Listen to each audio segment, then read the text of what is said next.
Hi guys, James at Rampant Lion Reviews again for you today with another beer review. For this one, we are going to stick to Sweden and we're going to go to another brewery that I've never tried anything from before. So this is a brewery that I've heard some really good things about. I've seen a few of their beers around in the regular range in Systembolaget, but I just haven't had the chance to review any of them until now. And you will see a couple of reviews from this brewery over the next little while.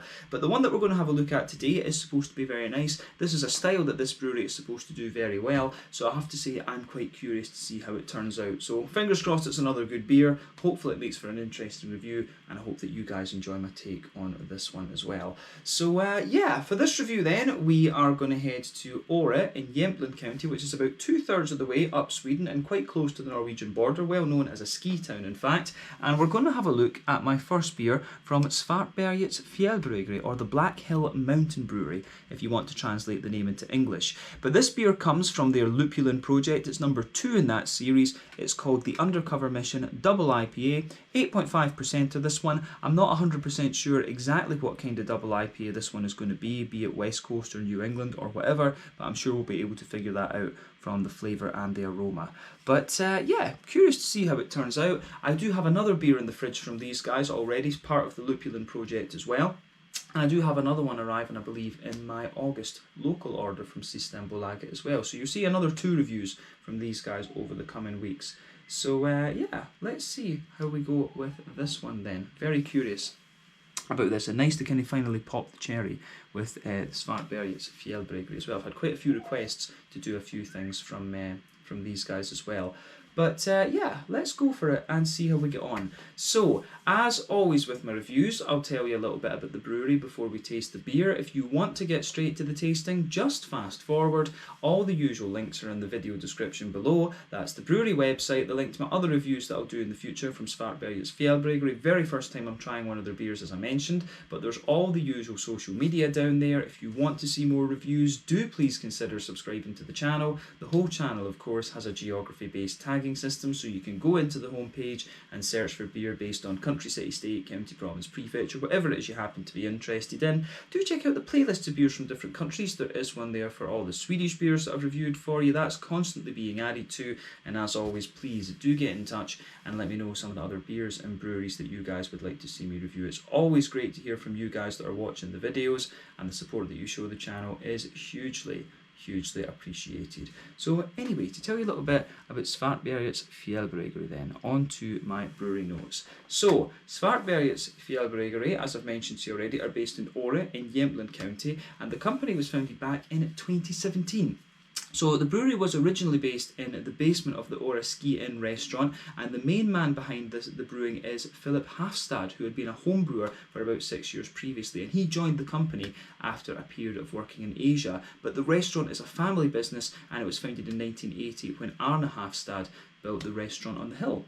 And apparently this is a place that you always ski past, and they've always had a steady stream of customers, particularly during the ski seasons, of course. But at the restaurant they have 10 beer taps apparently, but originally they had to transport the beer up the hill by bike every week, which is kind of interesting.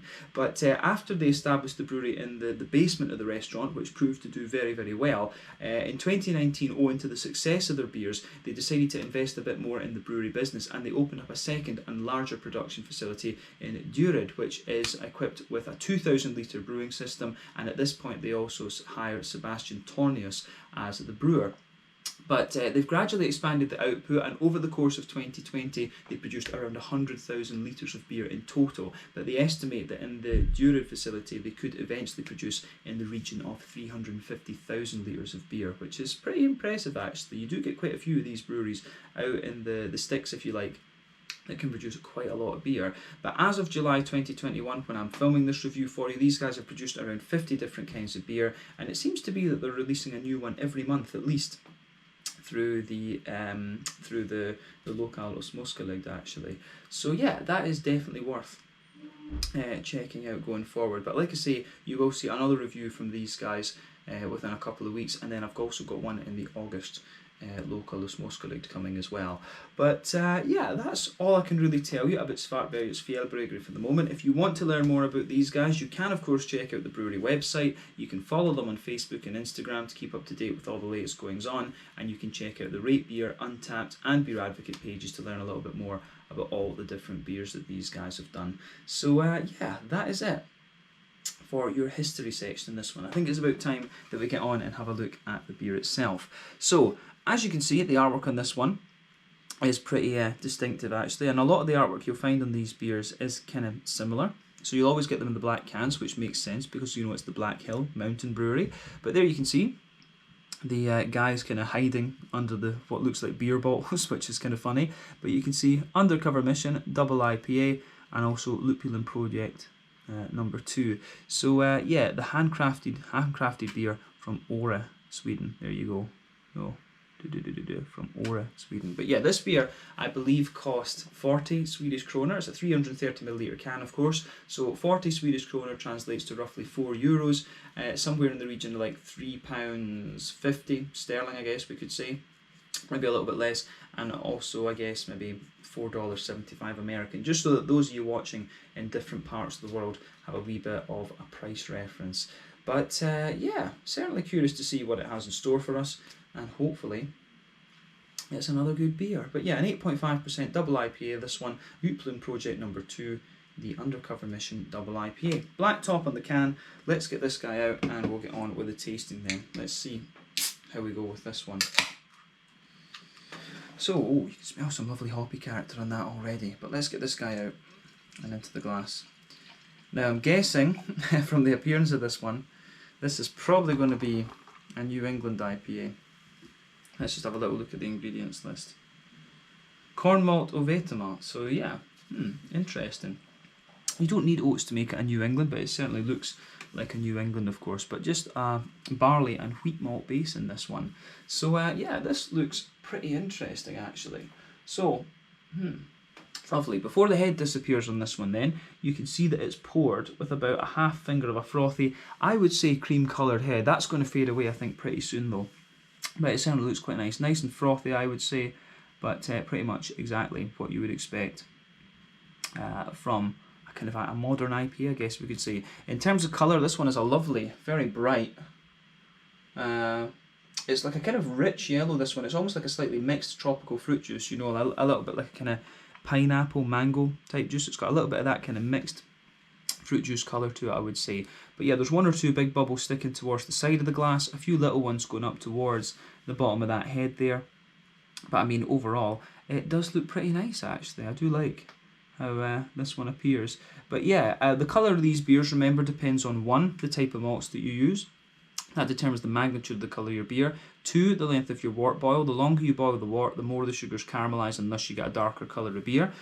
You also get influence in the colour from barrel aging and from fruity adjuncts and whatnot. But when it comes to these types of IPAs, you know, those 2 factors don't often play a role in determining the colour of your beer. But yeah, it certainly looks quite nice, this one, as I say, and nothing too surprising about it in terms of its appearance when you consider, you know, it's a modern IPA. But the level of haze in this one is pretty damn impressive. So the level of haze in these beers usually depends on the oat and the wheat content, and that can vary from recipe to recipe, brewery to brewery, and so on. This one, as we said, doesn't have oats in it apparently, so I'm guessing that most of the haze in this beer will be down to the wheat, and the yeast will probably also play a role in that as well. But for an 8.5%er, you know, the level of haze on this one is kind of what you might expect, to be honest with you. I have had 8.5%ers or 8%ers though, whatever, that have been less hazy than this, and ones that have been a little bit more hazy. But this one certainly leans towards that more kind of soupy, gloopy end of the spectrum. But yeah, it certainly does look the part. You can see if I put my fingers behind the glass there, it's pretty damn opaque. But yeah, that's all I can really tell you about the colour of this one. I don't think we need to say too much more about the appearance. So yeah, nothing untoward about the appearance of this beer when you consider what style it is. So let's have a closer look at the aroma then and just see how we go with this one. Quite curious about it, as I've repeated a few times in this video. So aroma time then. Ooh, that does smell pretty nice, I have to say. So backbone of this beer, you know, the first impression I have of this one is it's got a lovely kind of fresh, it does have like quite a fresh bready note to it. I mean, you'd always expect that from these beers, but it does have a good little bit of wheaty bite to it as well, which I can certainly appreciate. But yeah, I mean, fruity aroma wise, it's also, you know, pretty powerful as well. I do get a wee bit of a kind of spicy, almost like rosemary type thing about it. This beer comes across as like really aromatic in a sense. So yeah, aroma wise I think this beer is quite interesting. But yeah, let's try and break it down in terms of aroma as we always do. So yeah, backbone of the beer, as we say, you've got a lovely kind of smooth white bready note in there. You can certainly pick out a wee bit of bread crust in this beer, and you can smell the sort of thickening influence of the wheat. And the wheat incidentally does have a good little bit of bitiness to it, in my opinion. So yeah, I really like how the beer goes about its business in that sense. So yeah, I think we do have a few you know, we do have a few interesting points about this. But yeah, it's quite the malty base on this one is quite interesting because it does smell really quite thick in a sense. And normally, of course, it's oats that will give you that thickening note. But like I say, I think this is a kind of white bready base, good little bit of bread crust in there. You can smell the thickening influence of the wheat. I do think there's a degree of, you know, Werther's Original type sweetness to this beer as well. You can smell a little bit of that. You can smell a little bit of that kind of Werther's Original kind of butter candy, butterscotchy type thing out of this one. And at 8.5%, you know, you would kind of expect a little bit of that, to be honest. You are going to get a wee bit of booziness out of this beer at that percentage. And you know, we've been noticing a trend recently with these IPAs. There's a bit of sweetness has been coming into these more New England hazy type IPAs. As I've always said, I think there's 6 different directions you can take a New England hazy IPA. They can be more kind of they can be sort of farmhousey and yeasty, they can be rye leaning and grainy, they can be more wheaty and bitey, oaty and creamy, brown sugary and sweet. I think I've missed one there, but anyway, well, there are a few different directions, of course, that you can take these New England IPAs, and quite often they will display multiple of those characteristics that I've just listed. But sweetness in the modern New England IPAs is coming out a little bit more. The old school Swedish ones were always a bit kind of smoother and a wee bit bitey and a wee bit, you know, a wee bit wheaty and bitey and a wee bit oaty. But these days they're a little bit more kind of sweet and oily, I guess we could say. So yeah, interesting malt base on this one for sure. Thick and wheaty, a little bit of bitiness in there, and a good wee bit of that kind of oily, butterscotchy sweetness. So yeah, curious to see how that translates into the flavour. But on the hoppy side of things, I would say straight off the bat that this beer is pretty aromatic actually. So the green component for me, you can certainly get a wee bit of an earthiness out of this one. But there's a lot of floral aromaticity in there as well. Those, you can smell that big, bright floral aromatic note. It's got a little touch of spiciness to it, like I said as well. When I first smelled this, I was trying to remember what it was, but it did remind me a wee bit of like rosemary almost. So it's got that. I don't know if it's exactly a rosemary aroma, but it certainly has the same kind of vibe that you get from rosemary. So yeah, but the more that you smell it, of course, it just becomes a really kind of big floral aromatic quality that you get out of this beer. So the way that everything pieces together in that sense, I think, is pretty damn good actually. So yeah, interesting how this one goes about its business, that's for sure.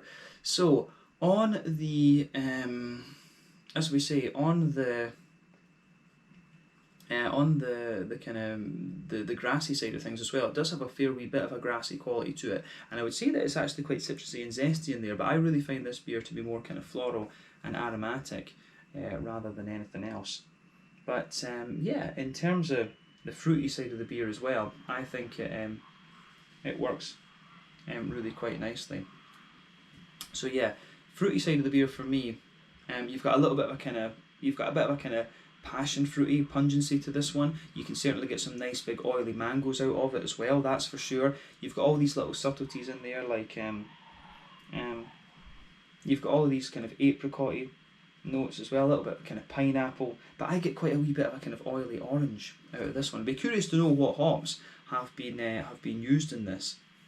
And these days, I always used to like playing Guess the Hops with these beers, but to be honest, it's very difficult these days with the sheer amount of hops that are available. I mean, this one, probably the orange side of things will be a little bit Mosaic or Amarillo, something like that. You know, the tropical side of things could be Idaho 7, Eldorado, Galaxy, Victoria's Secret, Citra.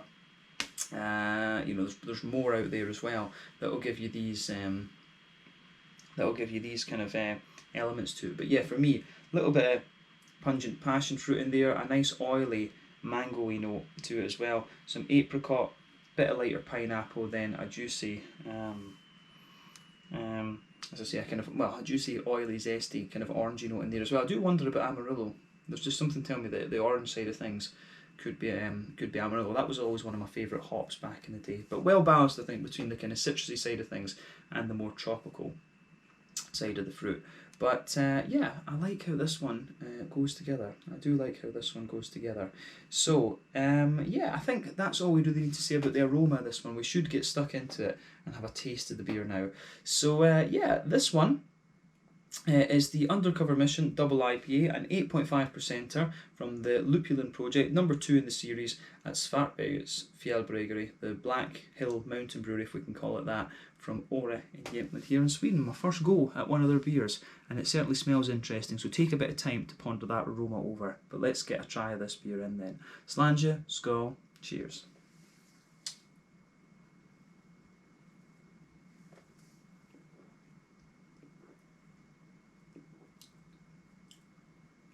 Oh yeah, that is pretty damn nice actually. First impression is that it's a very smooth, and even it's even quite slick and creamy. So a good blend of slickness and creaminess to it, this beer. But that's a pretty damn solid IPA, I have to say. And I think definitely it's a New England. I don't think there's much doubt about that. No way it's anything else. New England double IPA, this one, but it is really nicely done. So thumbs up to them for this. Yeah.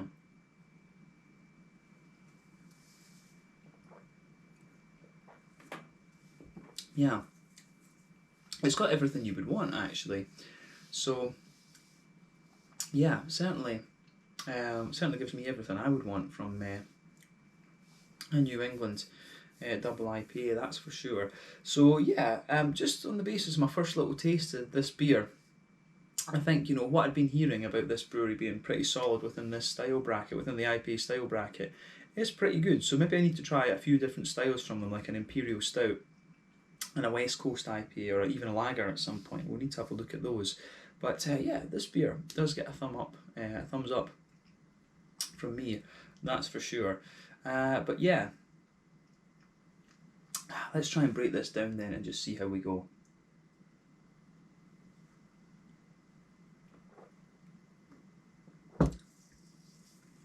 So, let's do this then. Straight away across the middle third of your palate, then you've got a nice kind of, as we say, that kind of white bready base that goes right across the middle of your palate there. So you can feel that nice white bready smoothness just going right across the middle of the tongue. But yeah, on top of that kind of smooth white breadiness in there, you certainly get a little bit. Let's focus on the middle third of your palate. In the middle third of your palate, you can feel at either end of that middle third of your palate, you'll get a little bit more of a kind of bread crusty note in there, but soft, kind of fluffy white bread base in there. On top of that, you can feel the sort of wheaty layer just kind of smoothing out the top of that and thickening it out a wee bit. So yeah, you can feel the kind of wheaty layer in this one, and it has a wee bit of a bite to it, like I said. But on the on top of that, on top of those layers, you can feel that you can feel a little circle in the middle of your palate there, and that's where you get the brown sugary elements out of this beer. So with this one, the base of that kind of circle right in the middle of your palate is that kind of, Werther's Original butter candy, butterscotchy type thing. So yeah, I like how that goes together.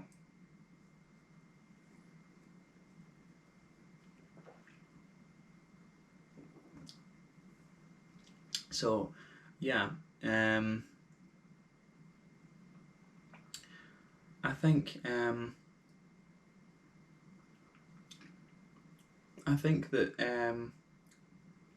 that the further you go into the aftertaste with it, it's interesting because you get the sweetness initially, and it really starts to lean again more towards the kind of thicker white bready notes and the sort of wheaty element as well. So I like how how it goes together in that sense. So as I say, on top of that bready layer, in the beginning, you'll get that Werther's Original butter candy, butterscotchy sort of thing. It's a wee bit more concentrated in the dead centre of your palate. Potentially, you get a bit of a straight up caramel in there. Then, as you move out from underneath that, you get a wee bit more of a. You do get a little bit more of a kind of. You get a little bit more of a kind of. Just straight up butterscotchy type thing to this one. So yeah, maybe even towards the extremities of the palate in that middle third of your tongue, you get a little touch of a kind of McVitie's digestive biscuity sort of thing. So yeah, I do like how this one goes together in that sense. But yeah, the more that you drink of this beer, I think the smoother it becomes, and it almost becomes just a little bit lighter in a sense. So yeah, the middle third of your palate in this one, I think, is very, very nice. But on the border region on this one, that's the middle third of your palate kind of summarised. Let's look at the back third of your palate. So in the border region between middle third and back third of your palate, again you get a little bit of a bready build-up in there, a wee bit of a bread crusty element. Then the base of that back third of your palate, smooth, kind of white bready notes in there. You can feel the sort of wheaty character on it as well, and then a bit of a kind of little bit of a bitiness to it also. But then sitting on top of that, you've got a more kind of airy, yeasty. You've got a little bit more of a kind of airy, yeasty kind of note to this one, and again, it's quite an airy, bready sort of note that you get with this one, a white bread. So, I would say that the malt base in this beer is certainly not the most complex that I've come across in a New England IPA, and I think it uses the kind of yeasty and wheaty flavours very well. It implements the flavours really well, and it's just got a wee touch of a kind of boozy sweetness to it, which I can certainly appreciate. So it gets a thumbs up from me, but you'll feel on the back third of your palate the flavour's a bit taller, and then as you come further forward it just condenses down a little bit, and as you go into that middle third of your palate you'll feel the flavours kind of squashed together. So yeah, I really like how this beer goes about its business from that perspective. So yeah.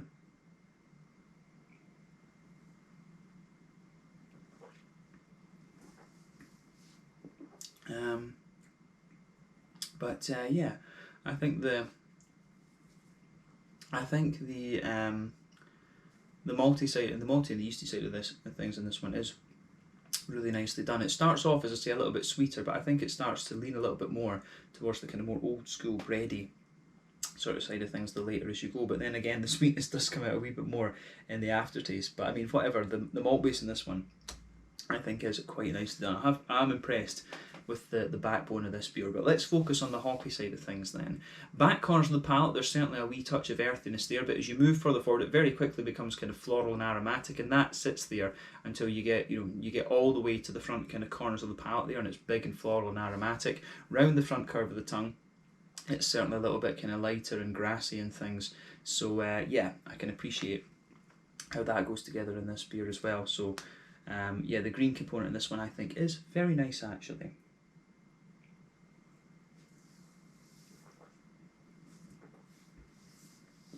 So yeah, nice kind of, as we say, a nice juicy, a nicely done green component to this beer.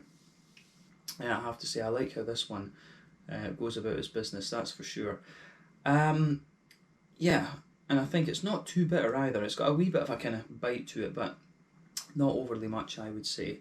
But yeah, nice kind of bright floral aromaticity and a bit of a zesty, grassy green component to it. So that gives the beer a wee bit of contrast in a sense. But let's focus on the front third of your palate and the fruity juicy esters. So border region between front third and middle third of your palate, again you get a little bit of a bready build up in there and a wee bit of a bread crust. Then the base of that front third of your palate, you get that kind of smooth white bready. You get that smooth kind of white bready base to it, which I think is really nice, and that works.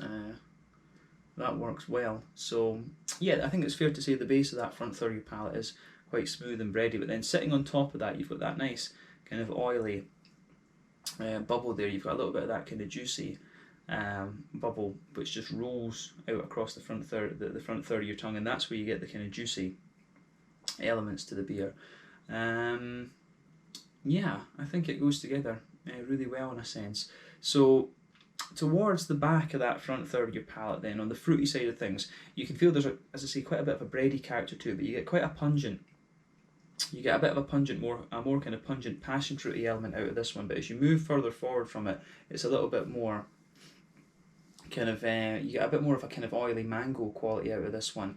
Then in the base, underneath that, you can pick out a few of these, apricot-y elements as well for sure. And you've got a wee bit of pineapple in there. So exactly what hop would be in this one, I'm not 100% sure. As I said earlier, there's a good few things that it could be. But yeah, passion fruit, and for me, as I say, quite a big oily mango coming out of this one rather than anything else. So yeah, interesting how that goes together in this beer, definitely.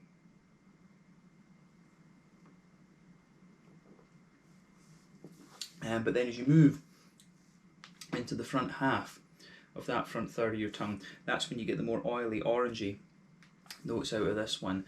I would say it maybe leans a bit more towards a tangerine, but I think the zestiness that you get off the orange, that to me suggests a bit of Amarillo. So again, not 100% sure, but I've got a feeling it could be a bit of Amarillo that's giving you the kind of orangey component in this beer. But yeah, it's actually got a very nice balance between the tropical and the citrusy side of things, and I like the way that the oily character just fits together. But yeah, it works very, very nicely, I have to say. So yeah, fruity side of things for me is pretty nice. So lovely big kind of oily, juicy, fruity kind of component to this one. So yeah, goes together really nicely. Big thumbs up to Svartbergets Fjällbryggeri for this one. So I think that kind of rounds off our analysis of the flavour of this. It's a solid IPA, this one, and I certainly look forward to trying the other ones that I've got on the back of this one. But yeah, mouthfeel wise, to round off the review then, it's a pretty, it's top end to mid bodied for me, this beer. The carbonation is very, very smooth, and it has a good, as I say, it's got that typical kind of Nordic cleanliness of it, and especially when it's from a county like Jämtland as well, which is further north. You would expect a bit of that, but I think it has that lovely kind of cleanliness to it, but it's got a big smoothness as well, which I think is quite nice. This is one of the smoother IPAs that I've come across from Svartbergets, from any Swedish brewery, I should say, in a New England IPA in quite a little while. So thumbs up to them for that. But yeah, in terms of bitterness and things, I mean, this beer is not going to blow the head off you in terms of bitterness. I've got no doubt about that. I think this is a standard, I think it's maybe 30, 40 IBUs, this beer, if that. The hoppy side of this one is quite smooth, even though it does have all that aromaticity and things that I was talking about. But yeah, it goes together really nicely in that sense. It's just got a little bit of a kind of hoppy character to it, but some lovely, oily, juicy, fruity notes to it, and then some kind of smooth. I would say the kind of malt base of this one is really rather smooth rather than anything else, but you get a nice wee bit of sweetness out of it. As you you get a nice wee bit of smoothness out of it as you go across the the middle third of your palate. So yeah, it's an interesting one. This, it has, it's interesting because it's a combination of like a more old school New England IPA, like what you would have with the Narangi, the Amazing Haze and stuff like this, but it's just got that wee sweet element to it as well, which is a little bit more modern actually. So this beer goes about its business very, very well, as I've repeated a few times, but I think we can round off this review there. The basic conclusion should be, the take-home message should be that it's definitely worth trying a few of these Svartbergets IPAs, and I look forward to the other one that I've got, and I'm curious to see what the one that I ordered as part of the August local release is going to be like too.